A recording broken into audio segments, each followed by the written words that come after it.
સુરતમાં ભાગીદારને ડ્રગ્સ કેસમાં ફસાવનાર ચિરાગ ગોટીનો આતંક જોવા મળ્યો। ચિરાગ ગોટી યુવકને તાલિબાની સજા આપતો નજરે પડ્યો। લાકડાના ફટકાથી બેરહેમીથી યુવકે વારવાર તો વધુ એક વિડીયો સામે આવ્યો। હાલ ચિરાગને લઈ કોર્ટ 4 દિવસના રિમાન્ડ મંજૂર કર્યા છે। ચિરાગ ગોટીના અનેક લોકો શિકાર થયા। અહીં ચિરાગ ગોટી પિસ્તોલ લઈ સાથે ફરતો હતો અને લોકોમાં રોષ જમાવતો। જાહેરમાં સોસાયટીની વાડીમાં જ બંદૂકથી फायरिंग पण कर्યું હતું।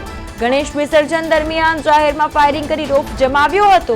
પિસ્તોલ સાથેના ફોટોઝ અને જાહેરમાં ફાયરિંગના વિડીયો પણ સામે આવ્યા હોવાનું સામે આવ્યું। બંદૂકનું લાયસન્સ ન હોવાનું પણ જાણવા મળ્યું છે। તો અહીં સુરતમાં ચિરાગ ગોટીનો આતંક, ચિરાગ ગોટીના પાપનો ઘડો આખરે ભરાઈ ગયો છે।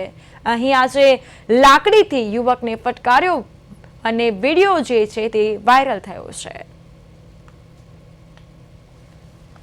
ચિરાગ ગોટીની એનડીપીએસના કેસમાં તો ધરપકડ થયેલી જ છે, પણ તેની સાથે સાથે તેણે પોતે લોકો પર શારીરિક અત્યાચાર કરેલાનું જણાય છે અને એના વિડીયો આવેલા છે, જેથી પોલીસને ચેલેન્જ કરતો હોય અને સિસ્ટમને ચેલેન્જ કરતો હોય તો પ્રાથમિક રીતે જણાય છે। પરંતુ તેના વિરુદ્ધના જે પણ પુરાવાઓ છે તે પોલીસ એકત્રિત કરી તેના વિરુદ્ધ ગુનો રજીસ્ટર કરી અને નામદાર કોર્ટમાં ચાર્જશીટ કરી અને તેને નામદાર કોર્ટમાં સખતમાં સખત સજા થાય તે બાબતે પોલીસ સજાગ છે અને તેનું સુપરવિઝન સિનિયર અધિકારી કરી રહ્યા છે।